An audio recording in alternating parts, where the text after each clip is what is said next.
Hello, students. Welcome to our class of Principles and Practices of Management. So, PPM is a subject in your semester 1 and it is a CCF subject which is splitted into two halves, that is 25 marks and 75 marks. It is basically a 100 marks paper. So the 25 marks will be based on your internal assessment, whereas the 75 marks will be your NSEM exams. Now the internal assessments will be conducted by your college itself, whereas the NSEM exams will be conducted by the Calcutta University. So, before starting, what is management? Basically, you managing your times between studies and watching reels is management. You managing your pocket money is management. You managing a college fest program is also a management. So let us start with an example, that is, suppose you are selected as a volunteer in your college fest program. Okay. Now, your college fest program will be conducted for 2 days. So on the first day, when you reach there, you find that the guy who was given the responsibility of food is collecting entry passes. The guy who was supposed to be managing sound system is arranging for foods. So there is chaos all around. So you just step up, take a pen and a paper and make a list of who does what and by when. So on the next day, when you reach there, there is no chaotic environment like the previous day, and you are just sitting with that paper and you assign them the work they did yesterday. So now everything is done in a proper manner. That's what management is. No extra budget, no extra effort, just a page of planning. So that's what management is. So this is the basic idea of management. Now, the thing is that here there will be certain units. Today we are starting with the unit 1, that is the introduction. Introduction to what? Introduction to management. So this introduction to management will consist of the definition,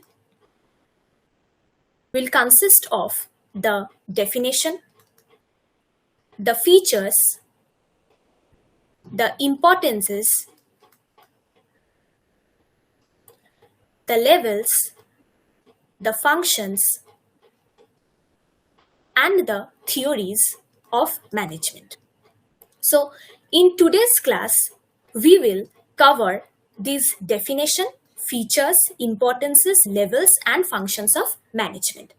And in the next classes, we will continue with theories. So we'll try to complete this unit, that is this unit of introduction, which is the unit 1, by 3 to 4 classes. Okay. So let us start. Now I have given you the example of management. So now how can we classify that entire situation in a single statement? So management is the process of getting things done through others effectively and efficiently. Why? For achieving goals.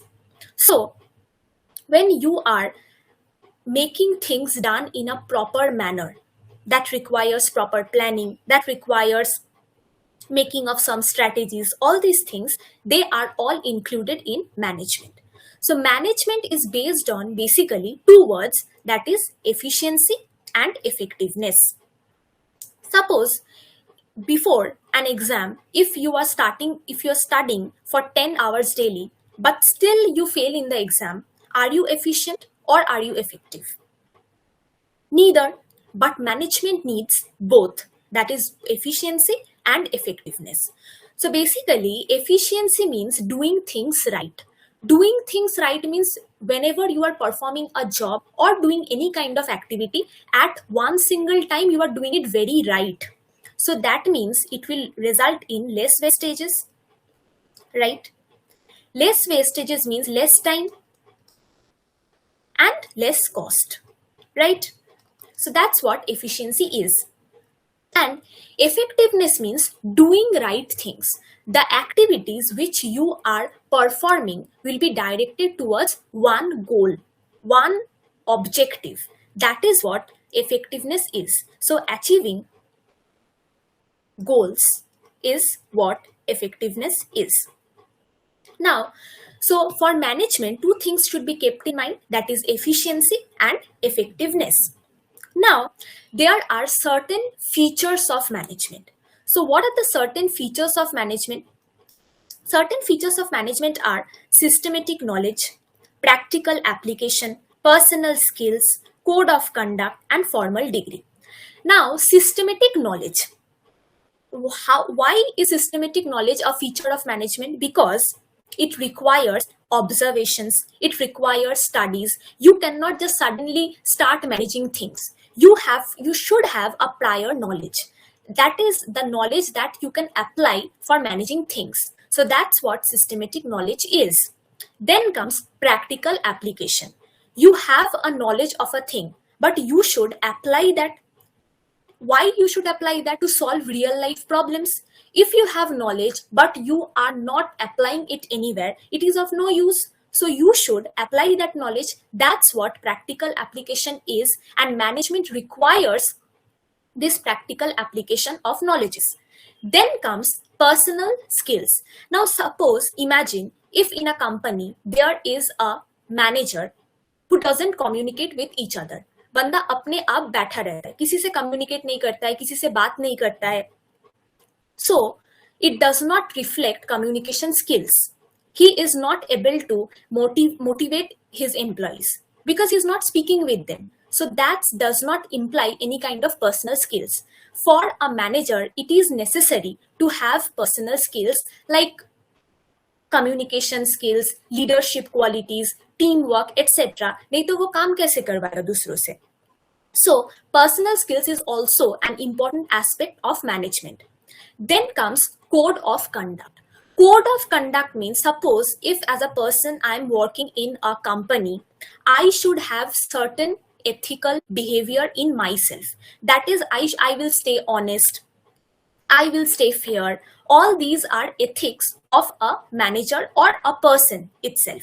And a company or a manager means in a company, a manager should follow those ethics to make the work flow smooth. So that's why code of conduct means certain ethics which should be included as skills in a manager. Then comes formal degree. Now, for taking management as a profession, a person should have a formal degree, जैसे कि BBA, MBA, PGDM. These are all courses of management. So if you are carrying on those courses, that means you are eligible for becoming a manager, to start a management. So that's why these are the features of management, that is systematic knowledge, practical application, personal skills, code of conduct, and formal degree. So on the basis of these features that are mentioned here, we can classify management, or we can call management as science, art, or profession. Now, since management consists of systematic knowledge and practical application, we can call management as a science. Why? Because in science also we study observations, we do experiments. So those are all systematic knowledge, and after that we apply those knowledges. So that is why on the basis of these two features of management, that is systematic knowledge and practical application, we can call management as a science. Then, can we call management as art? Yes, we can call management as an art because it requires practical application and personal skills. Now, suppose if there are two managers in a company, there is one manager, means the first manager, he does not communicate well with his employees. वो एक ही बार में पूरा काम समझा देता है, and he does not communicate any other time to understand their difficulties, और बता देता है कि 2 दिन बाद आप लोगों का डेडलाइन है. ऐसे करके बता देता है, बट वो समझता नहीं है कि वो काम एक्चुअली में हो पाएगा या नहीं. And similarly, on the other side, there is another employee, another manager who has communication skills and who understands the problems of the employees, and he motivates the employees so that the work gets done in a proper way. So that means he possesses some personal skills like empathy, communication skills, motivation, etc. And he becomes the successful manager because he possesses certain personal skills, unlike the previous manager. So, and that is his art. So that's why we can call management as an art, because a manager should apply the prior knowledges in to solve the problems, as well as he should have proper personal skills. Okay, then can we call management as a profession? We can call management as a profession because, like science and art, it has systematic knowledge, practical application, personal skills, code of conduct, and formal degree. Now suppose if a manager in a company is indulged in like malpractices, that is misusing the funds of a company, he will be thrown out of the company. That means he does not have proper code of conduct. He should follow proper code of conduct.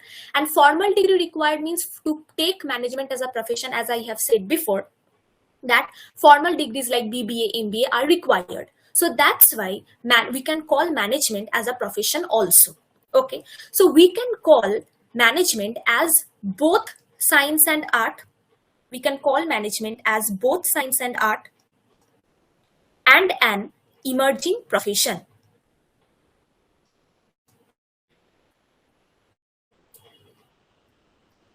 Now, why does management matter? Why does management matter means what are the importances of management? See, in a company, for a single person, it is not possible to run a company. It requires a team. And for managing a team, good management is required.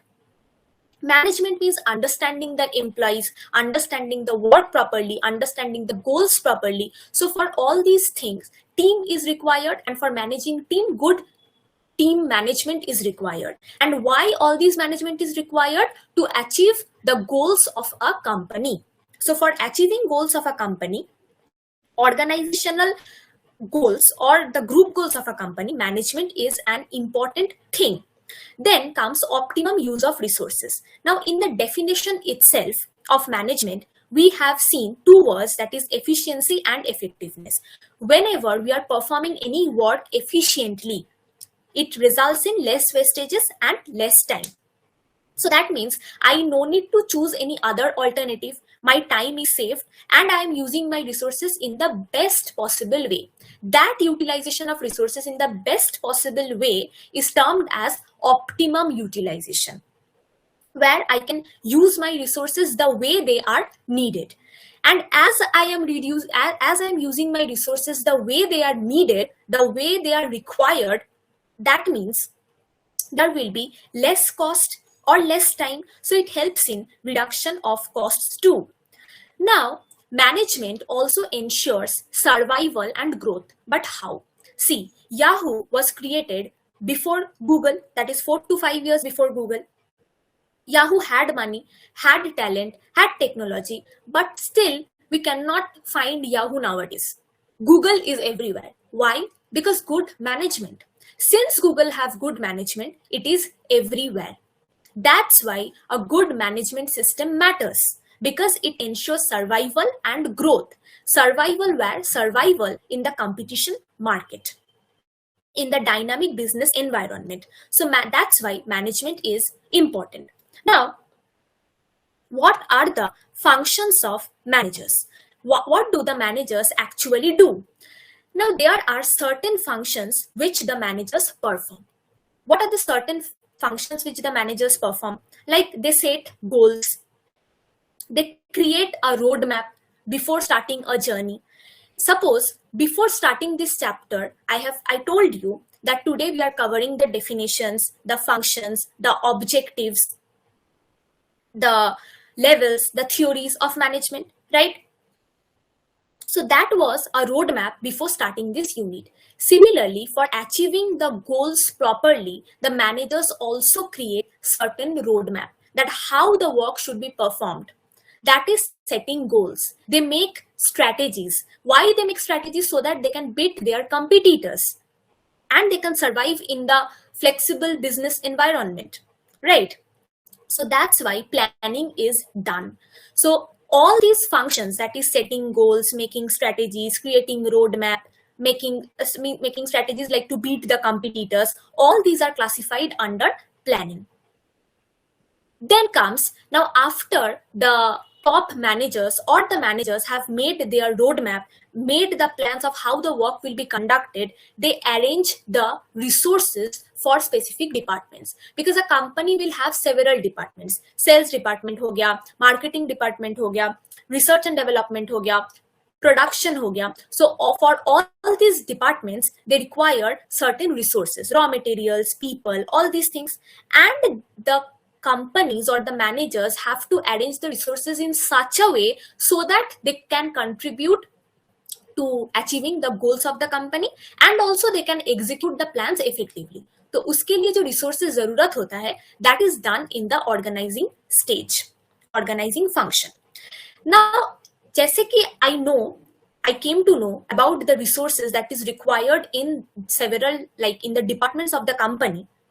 Now I have to hire the right people for the right position in the company so that their qualifications are also justified. So in that case, I have to start hiring, recruiting, and managing the employees. So that hiring, recruiting, and managing the employees is done in the staffing function. Now, after new employees are hired in an company, the managers have to now communicate the plans to them, have to let them know the plans they have made for achieving the goals of the company. So for that, now the managers have to guide them, supervise them, that how they should perform the work in the company. So that comes under directing function. Now, after directing the employees, now the employees have started contributing to the organizational goals. Now the work of the managers is to compare the actual performance which the employees are doing with the set performances that were done before in the planning stage. They have to now compare that whether the plans they have set are matching the requirements of the company or not. That is done in the controlling stage. Here, the managers monitor their performance. So managers have a lot of functions to do, starting from setting goals to comparing. That is setting goals, creating roadmap, arrangement of resources, hiring, recruiting, managing, directing, that is guiding them, supervising them, and monitoring their performance. From the very beginning to the very end, they have a lot of functions to do. So that's what the managers actually do. These were the functions of management, that is planning, organizing, staffing, directing, and controlling. Now, there are various levels of management. There are mainly 3 levels of management, that is the top level management, the middle level management, and the lower level management. The top level managers are mainly responsible for making those strategies, setting those goals, creating those roadmap. The top level managers are responsible for those. So now, who are the top level managers mainly? The top level managers are mainly the CEOs of the company, the board of directors. Then comes the managing directors, the CFOs, etc., who sit at the top. They make these plans and they are the top level management. They are also known as senior management and executive management. Okay. Now, there is middle level management. Now, the middle level management sits between the top level and the lower level management. इन लोगों को दोनों से ही बना के रखना है, the top level management and the lower level management also. जैसे कि टॉप लेवल मैनेजमेंट ने जो प्लान्स बनाया है, मिडिल लेवल मैनेजमेंट को वो सारे प्लान्स को अपने लोअर लेवल मैनेजमेंट को बताना होगा, ताकि जो वर्क्स है वो ठीक से हो पाए, and it contributes to the achievement of organizational goals. So the middle level managers, they help in communicating the plans to the lower level management, which were set by the top level management, and they supervise the lower level managers that वो अपने काम ठीक से कर रहे हैं या नहीं. Then comes the lower level management. The lower level management, such as for each department there will be people, they will perform the technical jobs. So they are responsible for the day to day operations of the company, and उन लोगों को ये ensure करना है कि काम एकदम time पे खत्म हो जाए. So they ensures timely completion of the tasks. Now there are certain managerial skills which are required by these managers. For top level managers, they require conceptual skills. Why conceptual skills? Because they should have a big picture in front of them. उन लोगों को future देखना है कि goals कैसे achieve होगा, उसके हिसाब से गोल सेट कर, मतलब स्ट्रेटेजी सेट करना, रोड मैप्स क्रिएट करना. So they require conceptual skills. Then comes the middle level managers. इनको काम करवाना है लोगों से, so they should possess human skills, because they have to make the works done properly by the lower level managers. Then comes the lower level managers. उनको जो कहा जाएगा ये लोग वो ही करेंगे. That's why they should have the technical skills. They should just perform their work as mentioned or given by the middle level or top level managers. So the managerial skills which are required by the managers are, for top level managers they require conceptual skills, for middle level managers they require human skills, and for lower level managers they require technical skills. So in this unit 1 we have covered the definition of management, the function, the features of management, that is the systematic knowledge, the practical application, personal skills, code of conduct, formal degree required. These were the features of management, and as according to these features we have stated management as science, art or profession. Now after this we have studied the importance of management, then the functions of management, then the levels of management, and lastly the skills which are required by the managers. So that's all for today's class. Thank you.